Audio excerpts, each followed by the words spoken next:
because this might be the inner chronicle of what we are, and we have to articulate ourselves, otherwise we would be cows in a field.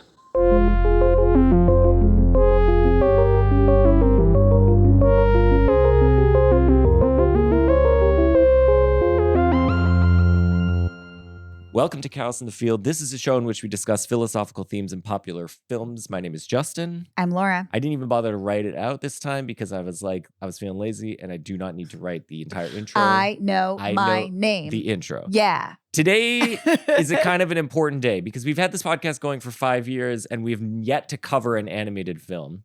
Is that? That changes today. Wow. Because we're going to be talking about Grave of the Fireflies.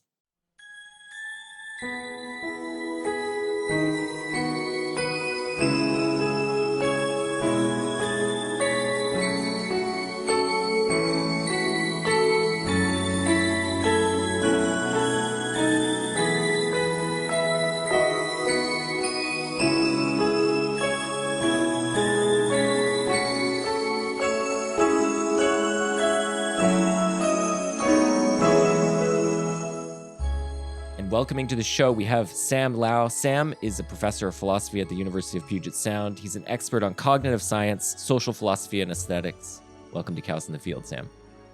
Thanks. So, hi, everyone. Yeah, welcome, Sam. So Sam's joining us from the West Coast. And Sam, you suggested this film, and I want to start off with a vibe check. So, what?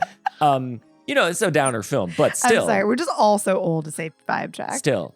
Oh, yeah, no, that's true. No, that's why I laugh. Not because this movie doesn't have vibes, but this because movie has mad vibes. You're 40, too. Okay, Sam, what about this film speaks to you or keeps you coming back? Yeah, so I grew up in Taiwan, and Studio Ghibli was definitely the diet of movies I was raised on.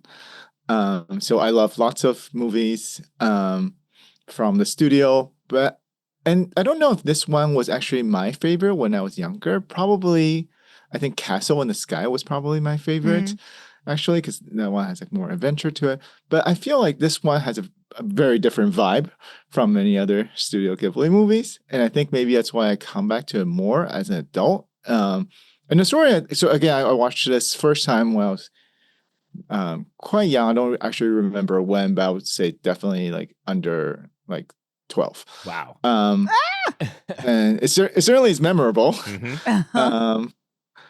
And yeah, and I think the thing that keeps me coming back, and now I'm a parent, and so I've shown it to my kids.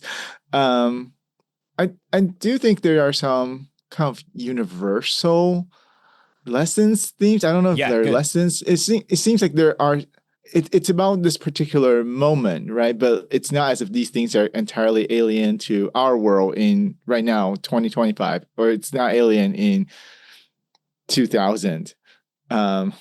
War is still going on. Children are still being starved to death. So there's a way in which, unfortunately, the central topic of the film remains very, very relevant.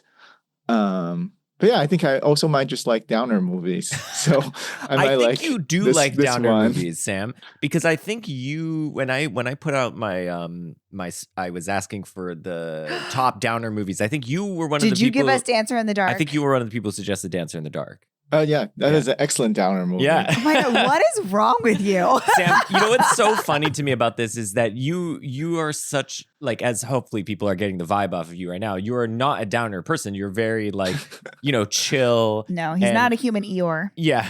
But you're also not like a, you might think someone who's really into Dancer in the Dark is like goth. They're like, they got like, like rock. They like got like a nose ring and they've got different colored contacts. Okay. I don't know. But this film, we're not going to talk about Dancer in the Dark, although we should have you back for Dancer in the Dark. No. This film, I'll be very happy to come back to it. I have lots of thoughts. I think it's an excellent movie that breaks the Dogma 95 mold in a very interesting way. Yeah. Okay. I cannot follow up on that because we will otherwise get on a tangent, but I'm fascinated to hear more about what your thoughts are on that. But this film, I think, we had never seen it. So No. Oh, really? No, no, so no. this, No. wait, so you watched this for the first time? First time. Yes. So Sam, as you may have gotten from the fact that we have not covered an animated film, I'm like more animated film open. Justin it does not as often watch animated films or Yes. finds them harder to connect with, particularly if they're Oh. children's films or family films. So you just haven't partaken in as many of those. Yep. And Studio Ghibli is a blind spot for both of us. Yeah, I mean, we've seen some of them, but Seen it's some not. of them, It's not but- like we. There's definitely many of the Ghibli films that we have not seen. So, but Oh, that that's- said, we're watching this for the first time as parents, not as a 12-year-old, and then later as a parent. We're watching it as parents. I'm seeing it as through the eyes of a parent who has a kid roughly the same age as the little girl Setsuko. Roughly, she's a little Yeah. bit younger than our son, but. And I could not help but think about everything in the film through that lens, through Saita's character as basically being forced in the circumstances, his mom is killed in the bombing, his house is destroyed, his father's off at war. He's forced to become a surrogate parent to his sister. And I want to talk about it through that lens, but before we get there, you mentioned showing this movie to your kids and the lens of watching it as a child. So I want to start there. As a child, what do you think children in particular can learn from a film like this? It's entirely possible. So here's a kind of uninteresting lesson to learn. And it might be entirely possible that when I first watched as a child, my adults said this to me. It's like, think about how great your life is compared to these kids. Yeah. So that's kind of, I think, one thing you could learn, maybe a kind of uninteresting one, like don't be picky about your food, like nothing to eat. At least you have food. You're not eating those little, Right, those at least little you have lake food. snails. At least Yeah. you have a house. Yes. Yeah, but I also think, I don't know, I think sometimes we maybe are too protective for children. So like maybe I think children have full range of emotions just like adults. And it's not clear why I think people are possibly especially hesitant about downer films With children. with children. So like, at least the stereotype of how Disney movies always have to have happy endings. I think what I like about the Studio Ghibli or Ghibli, I actually don't know how to say it. But these movies, they don't necessarily have to have happy endings. Sometimes they could have happy endings, but like that's not a requirement. And in some ways, I feel like that's more reflective of the range of emotions you could have as a human being. And if we think of children as like little human beings or human beings to be, like it's not totally clear to me why they shouldn't be exposed to some of it. Again, like, I don't mean like we should like force it on them, just like putting their eyeballs in front of this movie. But I was rewatching it yesterday, and actually I just meant to rewatch it for myself because probably the last time would be a few years ago. But then my children just joined, and they're taking interest in it. And I think my younger child, who's 9, who feels lots of feelings, was like, "This is a really good movie. I hate it." And this is really good. Like so like she's able to recognize like the, I don't know, in philosopher's terminology, the artistic value of the movie, independent from it making her quite sad, right? And I think that's good. I don't. Yeah. So it's not clear to me why. Maybe I'll turn the question the other way. Like why shouldn't this be shown to children? Yeah, good. So I think Laura had the exact same reaction as your daughter. This movie is good and I hate it. Yeah. I was like, I'm all set for rewatching this one. Like I cannot deny that it's a beautiful work of art. It was really well done. The animation was gorgeous. I was like hit by it so completely. But yeah, I was miserable from start to finish. So I think part of the reason why people shy away from showing children movies that are, that have darker themes in them and don't have redemptive endings and so on, is that I think part of what we see as valuable in childhood is preserving a kind of innocence. So all of us are adults. Every adult has the scales have fallen from our eyes, and we've seen the world as it is, and we've seen the good and the bad of the world. And there's a lot of bad, unfortunately, in the world. And I think many of us want to preserve.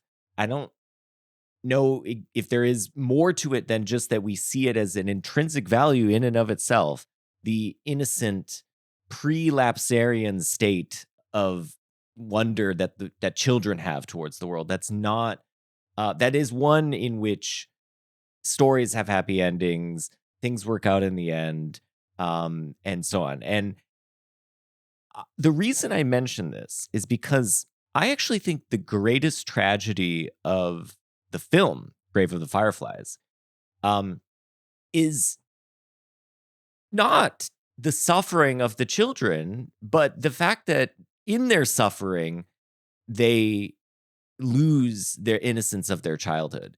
And I think that's what Saita is trying to preserve in his sister. And that's the way I read the character, is that's what he's motivated by ultimately to preserve. And I think that, I speak in this regard from the perspective of a parent and one who, is trying to, on the one hand, reveal the world as it is to our kid, but on the other hand, preserve some extent, to, shelter them to a certain extent from the sort of the stuff that I think, not that he couldn't handle it, but just that, I feel like there's something that is worth preserving there as long as he can be preserved. I don't know.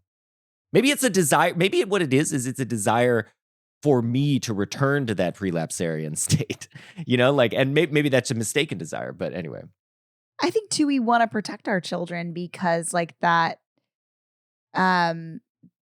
we want them to feel safe because we want to have the feeling that we can provide safety for them, even though in the end, we can't really provide total safety for them. And that's what's scary for us as grownups. But we want desperately our kids to feel safe in their homes and feel safe with their family. And so that's part of my motivation too. Whenever you talk about the world, when you're talking about ice to our kid and our kids, so people are just getting their doors knocked down and children are getting taken away from their parents. And we're yes, you should be outraged. And also you're totally safe and fine, you personally, which is a privilege. And you should be mad that other people don't have that privilege, but also you can sleep and not have nightmares. You sound like you're in the movie Eddington, yeah. Laura. No, I think I get all of that. I think for us, so certainly I'm not saying just show your children all of the NC-17 movies, yeah, right? Of course. But I think we're like you. We definitely talk about the happenings of the world to our kids. So, and our kids are a little bit older, so now they're 9 and 12. But even since we're young, I think we've talked about horrors, in the war in Gaza, when starvation is used as a tactic and children do starve. I will just bring stuff like that up. So in some ways, if that's what's happening in the real world and we talk about it in the real world, it's not clear why a fictional representation would be any worse in a way. But more than anything, again, it would.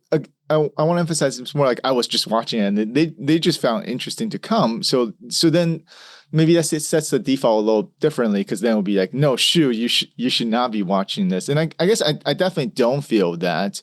I think if they're interested, since they're young, we've always just brought them to the library and they choose their favorite graphic novel, which can have a range of themes. They explore lots and lots of things very early on. And I guess that's always been the attitude. So I feel again, I think the sadness is an important part of it, and I agree with you on Seita trying to preserve Setsuko's innocence. But I think it's okay for them to be exposed to that if they're interested. I think I agree with all that. I think I was trying to make sense of why someone might be opposed to it, and I think to a certain extent, there is this feeling why, here's another question that's related to your question, which is Why Yeah. did Disney movies all have to have happy endings? And I mean, there's like the capitalist answer, which is like, well, they're Right. not going to sell otherwise. And that's sort of, I guess, what happened to this film. Like, it was screened alongside Totoro, and Mhm. people were not happy, because this one was not. This was a downer, and Totoro, I and guess. Totoro, you can buy a giant plushie of Totoro, and at any Newbury Comics now. Like, Yeah. I mean, like Totoro does have like some sad themes too, because it's Yeah. also about a loss of or not quite, well, at least a partial loss of a mother. So like there's a way in which there's a continuity of the theme.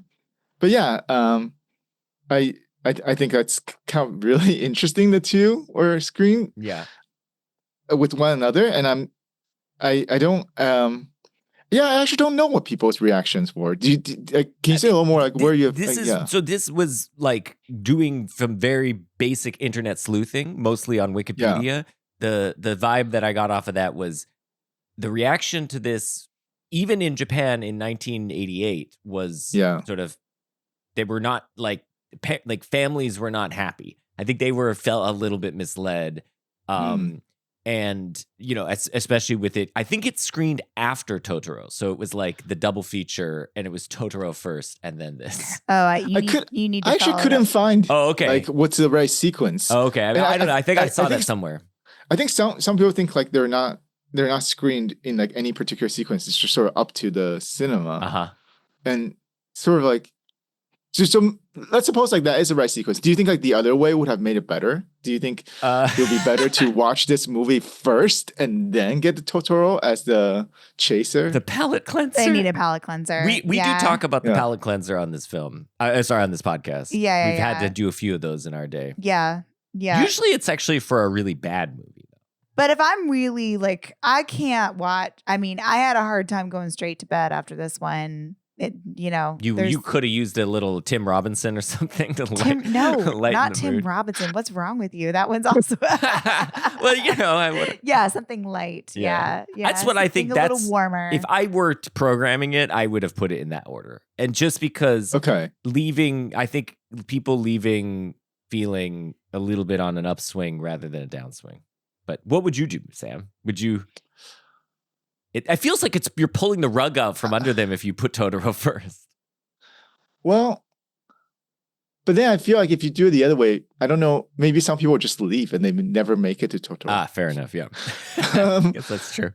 But I also think like, so this is like, I've seen some internet discussion of like whether the theme about losing the mother in Grave of Fireflies sort of maybe makes the part, the sub theme in Totoro more significant. So maybe like your response to one movie can influence the other. Oh, that's interesting. Yeah. Yeah, I don't have a clear sense. I probably will also go for the palate cleanser view, but I'm intrigued at like whether you end up producing very different reaction just based on the sequence of like you show the exact same movies, right? But like if you switch the order, do you then produce very different reactions?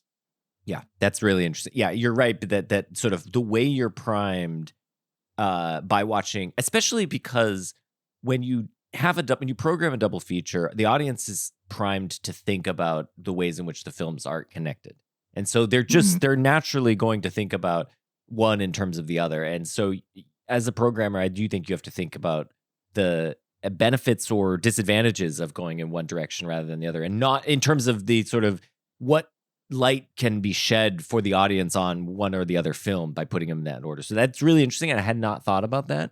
I was just thinking of it in terms of like who's leaving the theater happy or sad, because I'm thinking as a theater owner, I'm like, I want you to come back to my theater. I think leaving sad but feel really impacted could be also That's good. True. That's true. Right? Schindler's List. Yeah. I think even like as a child, again, so my unpopular opinions, I find like Totoro a little vapid. It's like it does not make the probably top 10 Studio Ghibli list for me. So I don't know why it's so successful. I don't know why so many people like it. I find it a little boring. And then there are other movies that's more like that. So like I think Kiki's Delivery Service is a little more like that, like relatively happy, but sort of nothing super interesting happened. But even as a kid, I feel like it's like this one actually really hit. Like you feel more. Um, so I almost feel like so I didn't get to watch them in a double feature, obviously, but um, I feel like there could be some value in getting the stronger hit second after like a relatively calm beginning. Yeah. Like you're building up, really building up to the crescendo. It is it's an amazing thing that they did this, and I think it does speak to just different cultural sort of the ability to screen this and make it is just a testament to just different cultural values between Japan and the US, whereas this could never be made by US studio and released in the US Alongside Little Mermaid. yeah, it's so, antithetical in a lot of ways to the way the US, the US market in at least 1988, I don't know about now, but 1988 would have responded to what they wanted for children's sort of entertainment.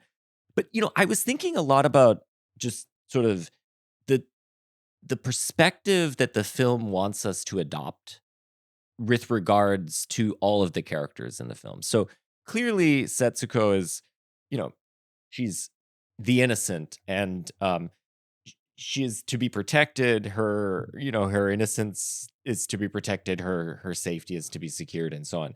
But yeah, Can I raise please. a minor objection No, to that? please. So I think yes, but I think she, in her own way, was very self-sufficient. So I was rewatching it, and there's something that wasn't one of the many things of this movie is etched in my memory, but this wasn't, and I only noticed it yesterday when I was rewatching it. After she dies, there's a whole sequence of how she's just finding things to do by herself. Yeah. And it's really about how lonely she is. But in some ways, like she was very self-sufficient because Seita was away for so long. And the way to be self-sufficient as a 4-year-old is not necessarily getting food, but is just entertaining yourself, which I think is actually incredibly hard. Entertain yourself for hours and hours just by yourself. So I think the loneliness bit hit me. And to me, it's not just like pure innocence because she's also, in a way, practicing and learning survival skill. The one here is just how to entertain yourself in all sorts of ways. Like I think there was a scene where she was like playing rock paper scissors with herself, her reflection. Yeah, and that's hard, right? I think in some ways like that hit even more than her death. Like, it's like how hard that is to just be alone for all that time. I completely agree. That for me is the saddest part of the film. When you see this after she's died, just like everything she had been doing while Saito was away, stealing and various and trying so to provide for them. Yeah. But I think the film wants us to feel sad for her. That seems right. It's controversial. I feel like that's not controversial. Okay, but why'd you say it so weird? Well, because I want to make sure I'm not saying anything super controversial. But okay. But now I think beyond that, I think now the way the film is positioned with respect to the other characters is more controversial. So yes, I think Saita and the ant are a very interesting pair. So I think one way to think of the film is. And this is the way that it immediately struck me when we watched it. And again, it's my first time watching it. And then I was actually struck when I went online and read that this is not how the director was thinking about it. So I was thinking that it's a film which is looking back from the perch of 1988, or again, it was based off of a short story written in 1967, but even 1967 is looking back 20 years. So it's looking back a couple generations on a time. And I think it was looking back on that time with a certain degree of shame and regret over its treatment, over sort of the treatment of people within Japan to one another during, especially its children, during this obviously extremely trying and difficult period. Saita is positioned here as someone who is a kind of nationalist in a way. He wants to follow in his father's footsteps. His father's some sort of military hero or whatever, Naval commander. naval commander. But the country ultimately lets him down. And this is you see this in various ways. Both the family unit lets him down. His aunt seems to effectively push him away, push him and his sister away. He goes to the farmer and tries to, bargain for food, and eventually the farmer starts to turn him away. He goes to the doctor to help Setsuko, and the doctor just says, "Oh, she's malnourished," and provides no guidance or help or treatment to sort of help her. And that's how I was seeing the film. Now, it turns out this is a very controversial way to see the film. So on that reading of the film, the aunt is callous and transactional, not nourishing and familial and loving. Whereas Saita is trying his best to be a parent, a nourishing and loving parent to his sister, and ultimately fails because the community as a whole does nothing to help him in that regard. Okay, so he's a kind of like a tragic figure in this. Okay, that's one way of reading the film. Sam, how are you thinking of the film's what it's asking us, how it's asking us to feel about these two characters, Saita and the aunt? Now I'm super curious on what the correct or the author intended reading is. Yeah. So anyway, I'll give my reading. So one of the things that's been floating on the internet, I think I strongly disagree with, is that I don't think the film is jingoistic. I actually think it's like really clearly anti-war. It's about, I think, more than about the horribleness of any individual person. It's about the horrors of war, and each person is doing a thing that is understandable and also hurts others. Yeah. And they're in a way that, like, the slogan of no ethical consumption under capitalism. Yeah. When the circumstances are just so much worse than mere capitalism, the ethical options are very few. So I hated the aunt, but I don't know if I think of her as like uniquely bad. Yeah. I just think she was also trying to do her best, right? And it is a lot to take in two more people. And I think there was a kind of scene that acknowledged this when like there was like, and they were hiding out and the other woman was like whispering to her, it's taking on, because you're taking on two people. It's not just a matter of food, which you have to redistribute, but there's also just additional responsibility. You also, I think in a way, the aunt is like, maybe this is just, again, a familiar figure from my Taiwanese Asian upbringing, that like, I feel like it's common for family members to be not super nice to your face, but still care about you really deeply. Interesting. Yeah. And to me, like, the aunt is kind of like that, even though, again, I kind of hate her. But I can also see that she's someone whose words are harsher than her heart. And similarly, I think, again, some choices that Seita makes is probably non-ideal.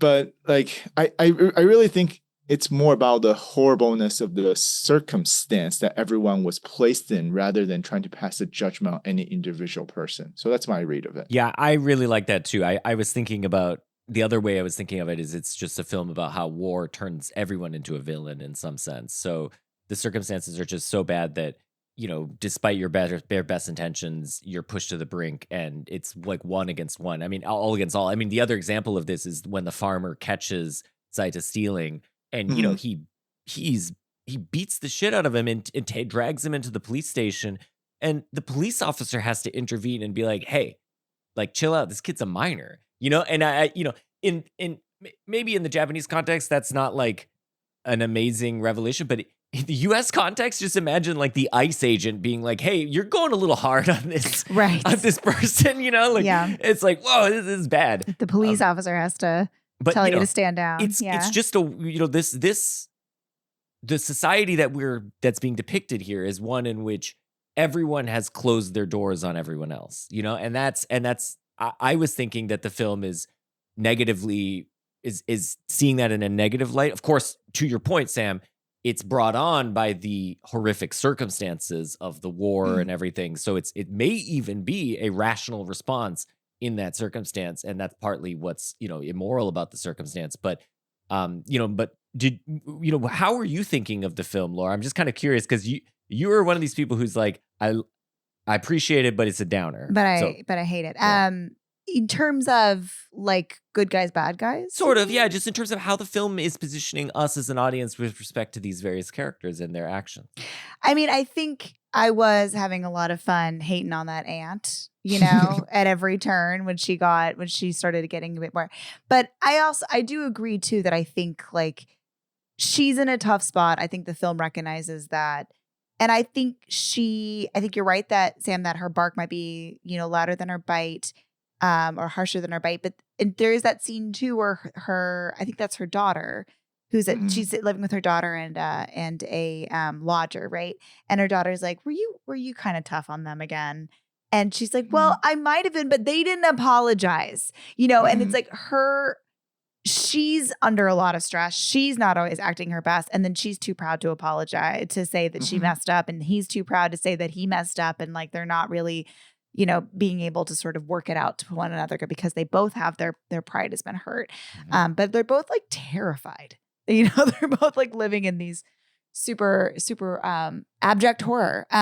So I don't know. I was like enjoying being like, screw you, auntie. But I don't really think that the movie was like that. The best instance of this sort of everyone's in a bad spot, I think, for me is when Setsuko is crying at night and aunt comes in and is just like, dude, like, can we sleep? We're getting firebombed every other hour and we had to wake up because of that. And now the kid won't stop crying. Just make her go to sleep.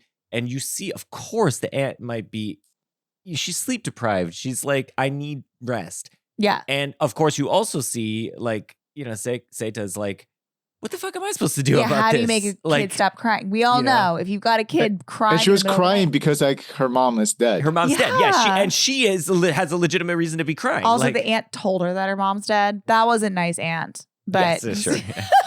Talk about preserving innocence. But anyway, I think that's a really nice encapsulation of this thing what you're saying, Sam, which is like, you know, all these characters are in an extremely tough spot. We can understand why they're doing what they're doing. And yet what they're doing is hurting the other people around them. Yeah. So I guess for me, it's really just about how scarcity of resources and the sort of environment we're in can shape us. And like, so I guess that's why I feel less, it's hard to pass judgment on virtues and vices when it feels like so much shaped by the circumstance. Yeah. So apparently, so when I was poking around online, I saw a very different interpretation of this film. And it turned out that like this interpretation may have been in some sense endorsed by even the director of the film, Isao Takahata. So on this interpretation of the film, maybe it's again compatible with your thoughts, Sam, that this is all sort of excusable because the circumstances are so messed up. But Seita is really the problem. And the aunt is just getting by, and Seita is the problem. And Seita is really ultimately responsible for Satsuko's death.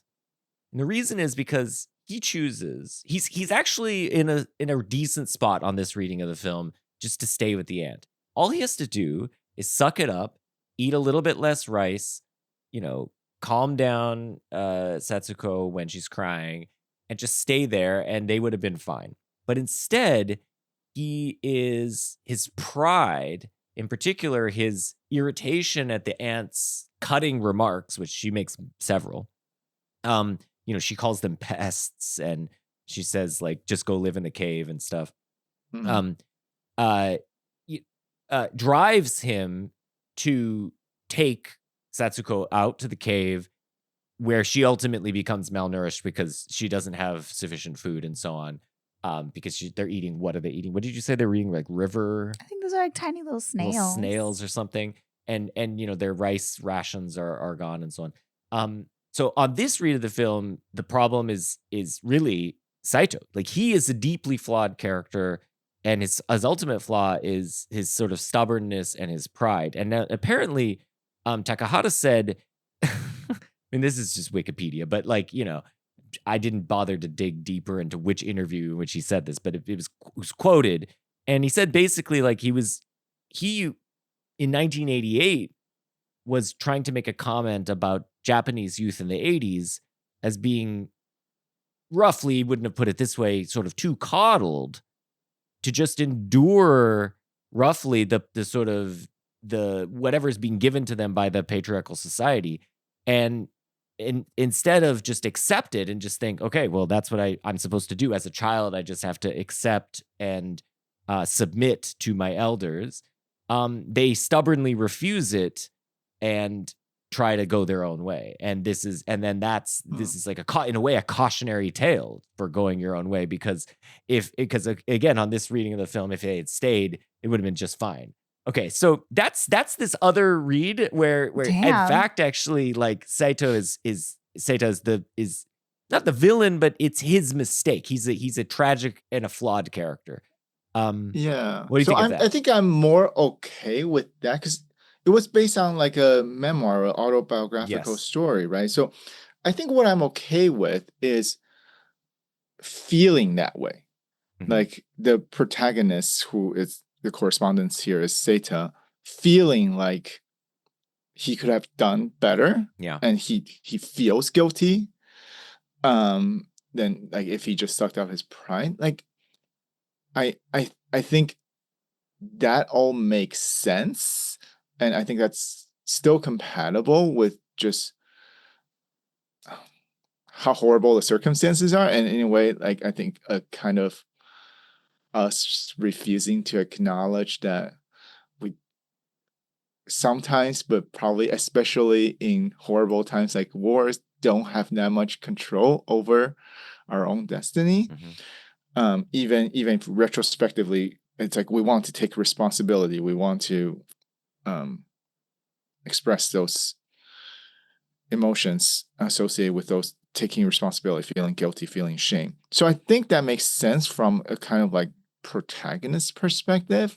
I still don't think that's what the film is wholly about. I guess I am skeptical, or I will be disappointed if it's about scolding the Japanese youth of the 1980s. Because that almost makes the film worse. I agree. At least worse for me. It did not resonate that way for me at all. So I was very surprised to read this. I also think, a lot turns on how counterfactually we're supposed to think things would have gone had they stayed with the ant versus, moving on. And part of the reason I'm less convinced that they would have been just fine had they stayed with the ant is twofold. So one is they go to the doctor to get help, and the doctor does not help them. So suppose that, they end up getting malnourished while staying at the ant, and they go to the doctor. I don't see any reason to think the doctor would have been any different with regards to what his diagnosis and prognosis of Setsuko's ailments are. So, the problem is not just the ant and whether they're with the ant or not, or in a cave or in the house or so on. It's the fact that the broader society has basically let down these people, and that it's not providing the social services that they should. Right. I mean, in the very beginning, when we see Saito's like dying, and he's dying with many other people in that station, and they're just like, here's another one. Yeah. Like, they've gotten pretty blasé about the fact that people are going to starve to death in their current situation. No, Laura, I think you're exactly right. I think that's what I want to bring up too. I think just the circumstances have made people so callous, and it's not clear to me counterfactually it would be any better, any different, right? So right. Yeah. And the other thing too, with like living in war circumstances, that like at any point that that house could have caught on fire. Right. They could have died the same way their mother died. I think like there's weirdly like, I mean, I think my favorite, I actually it's very sad to watch Setsuko play by herself for a minute and a half, and that sort of like memorial scene Right. after she's died, but it's also really beautiful. And like the Swiss Family Robinson life that they Yes. have, although it's short-lived and it doesn't work out, like they get something really special that they would not have had So otherwise. that's that was going to be the second point. So the Yeah. second point is every time they try to engage in some kind of playful activity with the ant, they're shut down. So one example of this is like they're playing on the piano and Right. singing, and the ant walks by and is like, I mean, she doesn't say this, but she's basically, what the fuck are you doing? Like, we're going to get in trouble for you doing this. That's what she says. You can't play songs in wartime. Yeah. And, and I think you're right, Laura, that and this is where, this is going back to the thing I said at the beginning, which is like, what I think Saita is trying to do is not just preserve the physical well-being of Setsuko, his sister. He's trying to preserve her emotional and just broader well-being, her well-being as a human being and as a child in particular, and give her that space to play and explore and be a child and like cry and so on. And she can't do that with this aunt because the aunt's constantly yelling at them and so on. So he takes her to the cave and then she gets to do that. Yeah. I think it's so he's supposed to be around 13 or 14, like right at adolescence, but he feels closer to childhood than adulthood, but he's forced into a position of caretaking. Yeah. But he's not prepared for it, and I think he just, more than I think, what's driving him to leave and go to the cave is not, I think, primarily stubbornness or pride about the way the ant's treating them, but just like a real misunderstanding of like what they can do on their own. Because he does seem really capable in the beginning. He makes that little fire and they have that first meal and they make their first porridge. And you're like, this is like, he can do a lot. Like maybe they can that they're not going to make it work. Yeah. Because how this movie started and how it's going to end. But, I think he just like, he's closer to childhood than adulthood and he doesn't really understand the dangers of the choices that he's made. Yeah, I really agree with all of that. I think I absolutely think Seita was trying to think about well-being, not just like a purely basic materialist way. And I think that's probably the correct way of thinking about it. And I think, of course, it's very understandable that you wish you could done things differently, but almost like you just don't know. And I think this also reminds me of, I think it's the uncertainty of the counterfactual reminds me, like, I think me and the kids were first watching this around COVID times. And we I think our life was actually perfectly okay. We were in Taiwan, which was not as affected, but the world did feel really uncertain at that time. And I guess like maybe insofar as there's a lesson tried to impart, just sometimes you just don't have control over that's right. the world. Yeah. And they're just these circumstances that dramatically change people's lives. And our kids were uprooted and taken to this very brand new environment. So yeah, I think maybe that's like another resonation for us here. I think it for me, the if you read it the way we're kind of playing with here is, I think since Saita's a very he's a tragic hero in the sense that he's provided a horrific circumstance and he tries his best to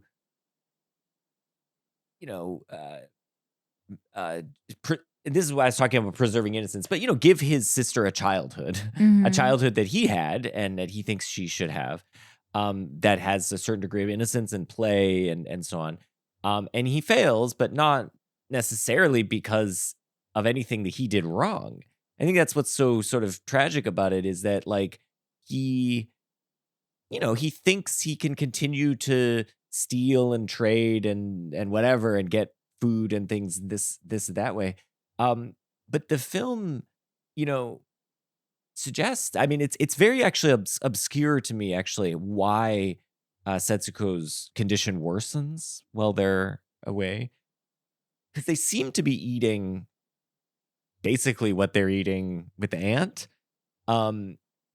Maybe he's preparing the food poorly. I don't know, but her condition does worsen, and and then it's chalked up to malnutrition. But it does feel like he's providing in way more food for her outside. So that's what, again, I think it's like something, to me, I read it as very tragic. It's not like he did something that was directly responsible for her condition worsening. It felt a little bit like it was out of his hands in a way. And I think, anyway, that's maybe it's extremely charitable reading of the character. I like what you were saying, Sam, that the character, when we see the character at the beginning of the film as a ghost, looking back on these events, how should we think of the character thinking about his experience? And I like the idea, though, that the character feels guilt and thinks maybe I should have stayed, but it is interesting to sort of entertain that alongside what we're being shown in the film as potentially the reality of the situation, which to me would see him as more forgivable. Yeah, I think the malnutrition thing though does seem real, because like there was a scene where like the other kids came and then they're like, oh, they only have like ground soybeans, right? So they don't have rice anymore. Yeah, I think they're just not getting enough calories. Yeah, right. So I think there was actual malnutrition happening. And I do think, and maybe this is the magic animation, where there's a bit of uncertainty about the exact moments and how they piece together, and I think that's important, right? Because it can. I think it's more about what it feels like. Like another thing that struck me on the rewatch, which is like when you look at the overall run time, like the happiness moments are actually like about as much, if not more, than the sad moments. Even though to me, like it strikes me as like an extremely sad movie, but like actually it spends a lot of time on the happy moments, and I think those are real, right? Both like the ones where we talked about Setsuko being by herself, but like finding some entertainment, but also like just all the fun they have together, even going to the beach. Right. So I think, and those happiness moments are real, but it's so hard to measure the moments and put together in some kind of like consequentialist calculus. Of course, yes. Right, and I think that's what's difficult. Yeah, I mean, it's. I think the tragedy is the broader context, and then of course they're finding happiness within that context, which is admirable, because one might think it would be impossible to find happiness within such a context, and they are, and so that I think that's better than I could do in that situation. But one of them is the Fireflies. Let's talk a bit about the actual Fireflies themselves, which I think is a really lovely sort of visual metaphor for the entire film in a way. So these Fireflies sort of, every evening they kind of spin up and they glow, and they catch them and they bring them in one night, and they're in the cave with the Fireflies, and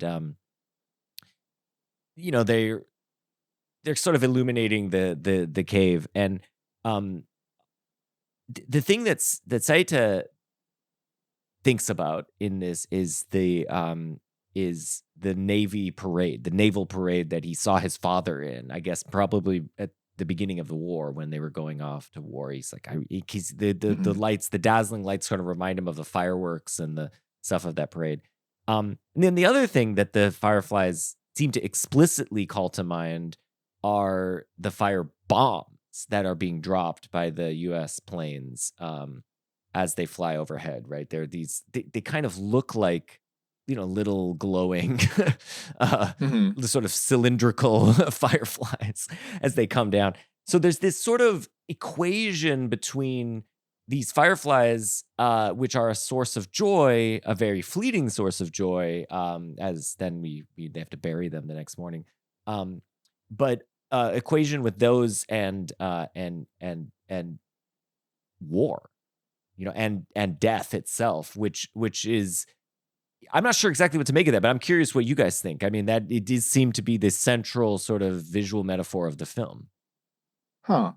I don't know if I got that visual metaphor. Maybe the metaphor I was thinking in mind is just a much more boring and obvious one, which is again, as you talk about this very fleeting joy, and then unfortunately you die. I feel like that's what the metaphor is for, Yeah. and thinking about um their lives. So, but I don't.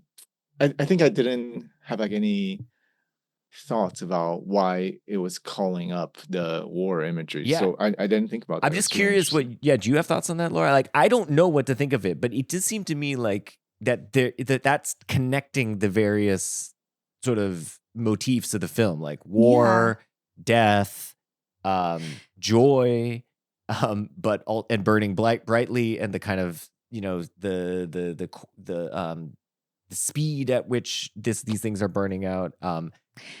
Yeah, I mean, I'm not sure. I think my first thought would be just like there is a real brutality to nature in the same way that there's brutality in war, and so often we're focused on the wonder of nature, and certainly they are when they first come into the cave, and they're focused on, they're in that Swiss Family Robinson moment where they've made their first porridge and it's been a great success, and they feel like full, and they see the fireflies, and it's like they're feeling like we can live here, we can live harmoniously in nature, and we can survive, and we don't need to be in society because like nature will take care of us and nature will provide.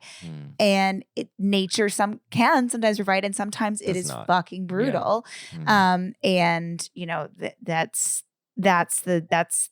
thought they were sort of escaping the brutality of war and society by being in this cave that's providing them protection from the fire bombs, but they're entering kind of into a new type of brutality and challenge. Let me give you one more wrinkle, and then I'll be curious if you have thoughts on this, Sam. One more wrinkle is that the ant calls them pests, and these things are bugs. I mean, the fireflies are bugs; they're pests, and so they that is Seita and Setsuko form a kind of communion with these pests, so to speak. They become them in some way. So anyway, it's a further dimension to this. I don't know if I have strong thoughts on that, but I actually really like Laura's brutality of nature reading, which I don't know if I've thought of before. And I think, yeah, so like there's a way in which they're doing this thing that people often talk about, like we'll retreat from society and go live in nature, right? Like, but like it turns out that's actually really hard. It's really hard to be in to do the Walden thing. Yeah. And we're kind of lulled in that moment too, because the fireflies are beautiful and the animation is like, it's so lush when they get to that cave at first. Yeah. And in comparison to like the dusty brown colors of the towns. I mean, when we go into the rice paddies, it's quite beautiful out in the surrounding of that town. But like the first town that they live in, it's you feel like they've gotten to an Eden, but it's a bit of a mirage. Let me give you one more thing. So the ant calls them slugs. A slug too. Yeah. So pests and slugs. Like she likens them to bugs, and then the bugs are turns out to be a source of, beauty and joy for them. And I think so one way of thinking of it, I have no idea if this is intentional, but is the ant is saying, you're a lazy slug. What did she say? The quote is, do you think a lazy slug like you deserves the same as people who are working hard for our nation? You're old enough now to understand that everyone has got to cooperate.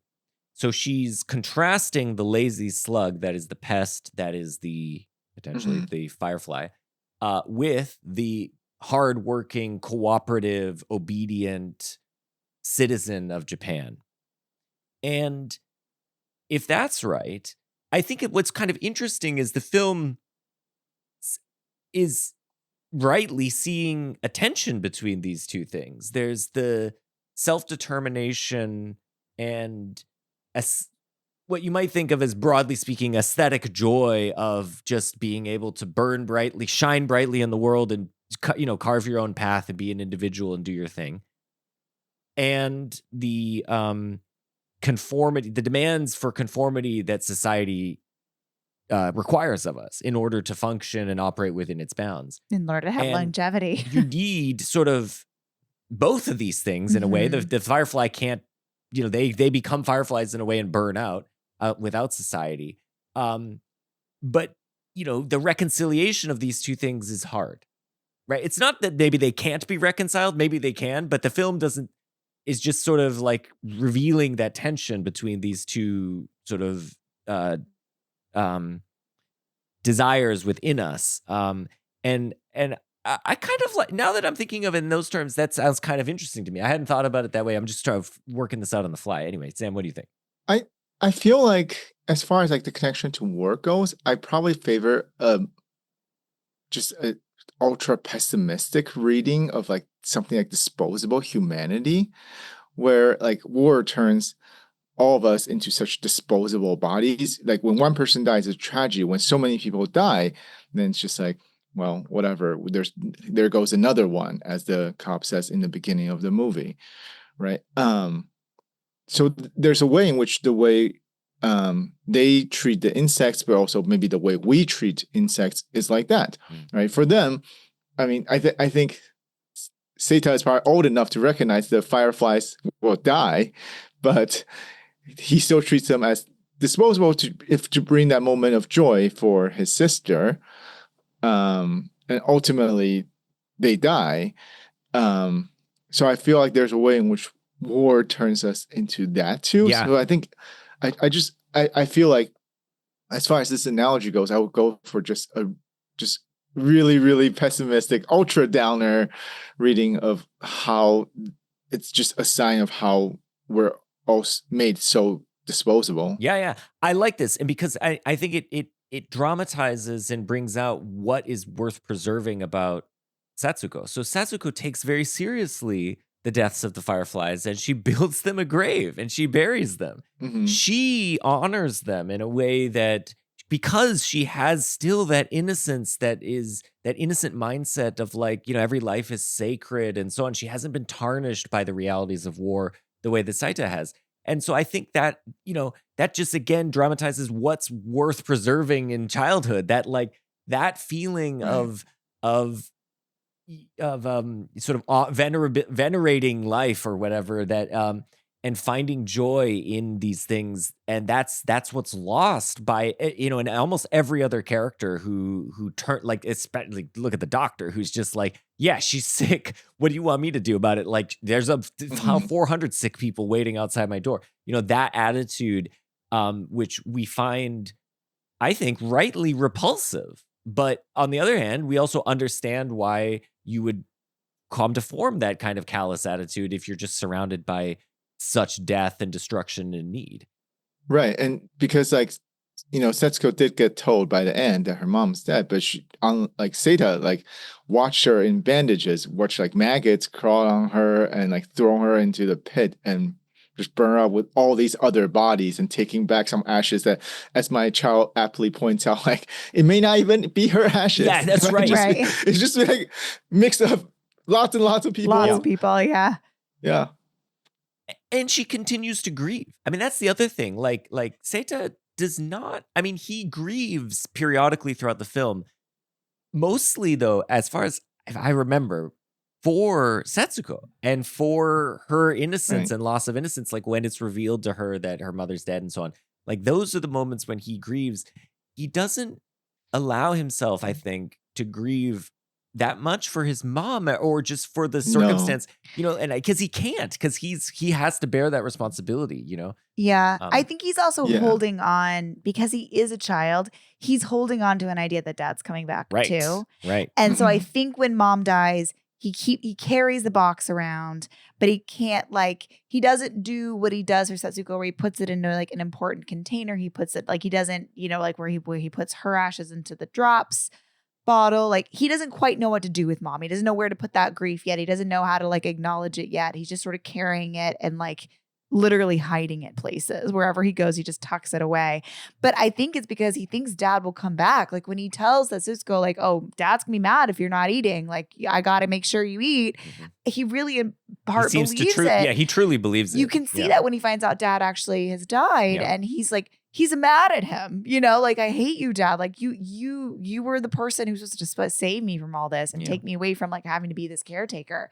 So I think too, there's like, he's not really acknowledging the fact that his mom has died, because he's like, well, I'm not an orphan though. Like I've got dad, I don't, I can't really deal with this mom part. I'm just going to focus on being a brother. And when dad comes back, we'll be family again, Yep, and it'll that's be right. okay. Yeah. Yeah. No, I think that's a really important part to highlight. Yeah. So I think there's like one line that almost is like too on the nose, but I think they make it work, which is like when Setsuko says like, why do fireflies have to die so soon? Yeah. To just go back to like your grieving point, like she is actually grieving. Again, it's like almost too on the nose, but I think the movie does make it work.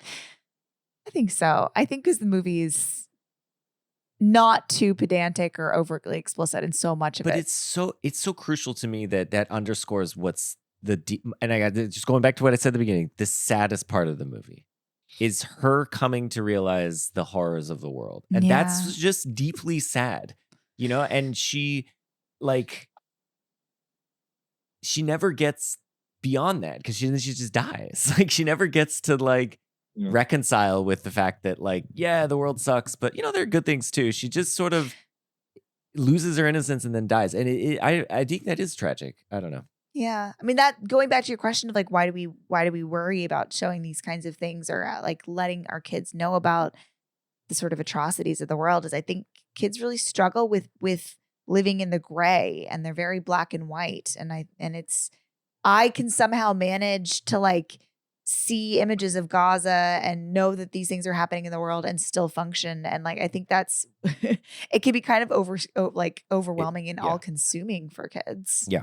Because they're not able to kind of compartmentalize and see the in-between spaces. And just again, yet. I think there's a certain extent to which that is an beautiful. admirable trait, and at this, but it's because I'm also jaded. I know we've become callous and jaded, and we've been able able to compartmentalize, and that they have not. We think of as something that somehow they're in touch with some deeper part of our humanity that we have lost.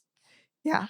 Oh, Laura, I'm So- sorry. I'm fine. But do you think there's a let me put a question in the most do you think there's a good age you would show this to your kid? I think we would our kid is a very sensitive soul. He's a sensitive dude. And I think this one would be very difficult for him now. I did tell him about it this morning because I was looking dead into space, feeling horrible.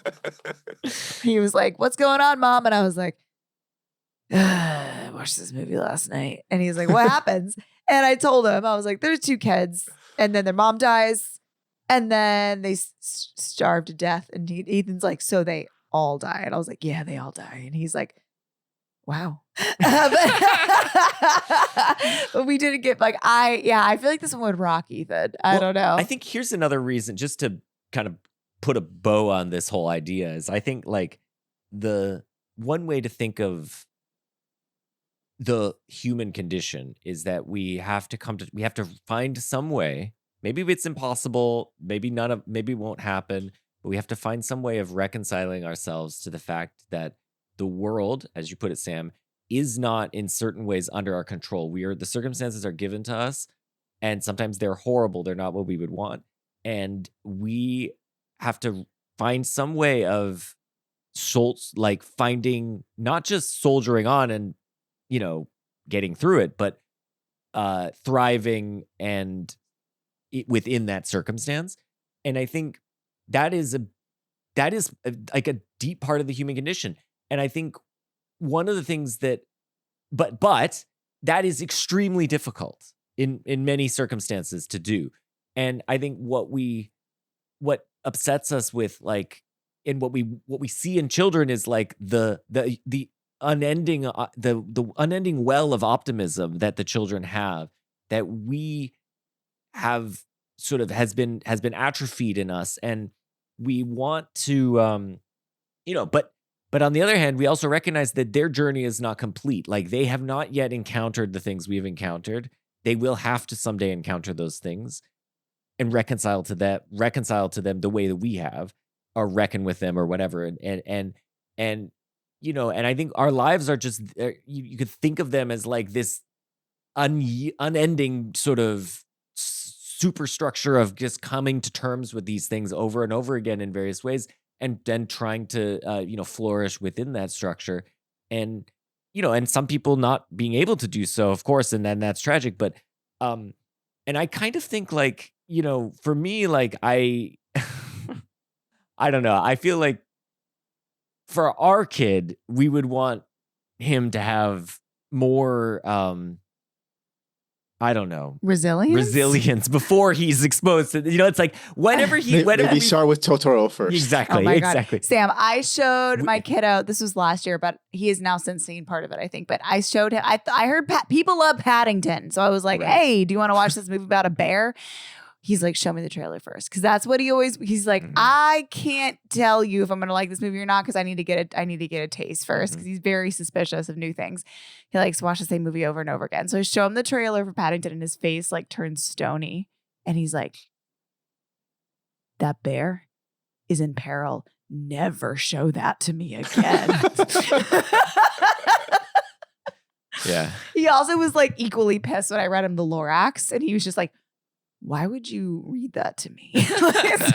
So I think we need a little bit more time before we do. But can you see why I was feeling I was feeling the feelings for Seita? I was like, man, we got a little Setsuko here that like we got to preserve.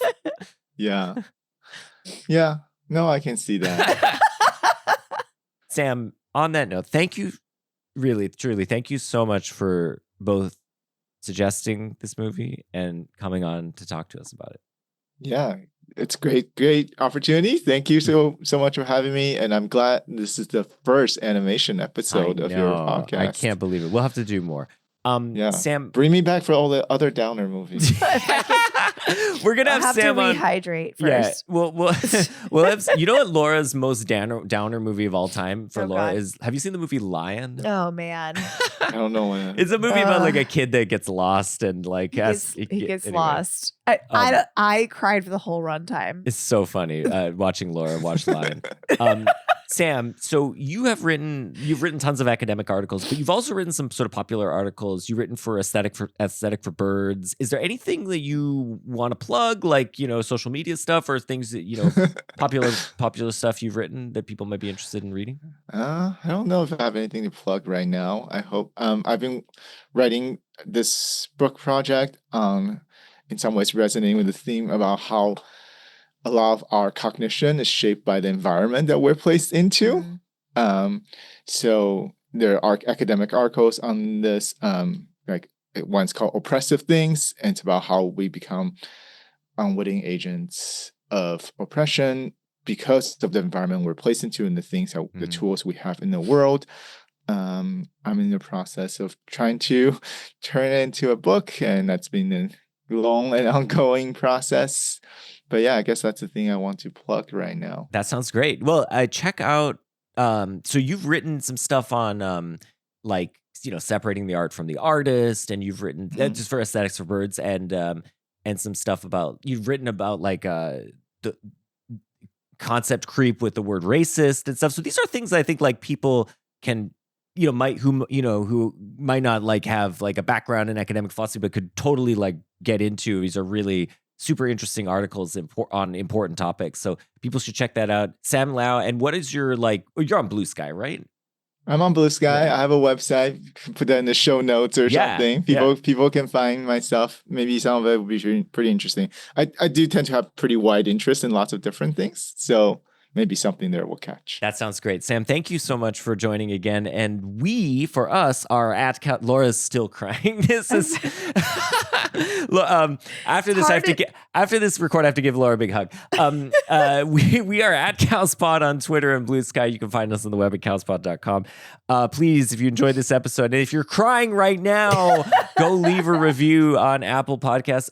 And in 2 weeks, we'll be talking to Brianna Ashby of Bright Wall Dark Room about the movie, a little bit more of an uplifting movie, Amelie. Amelie. So that'll be fun.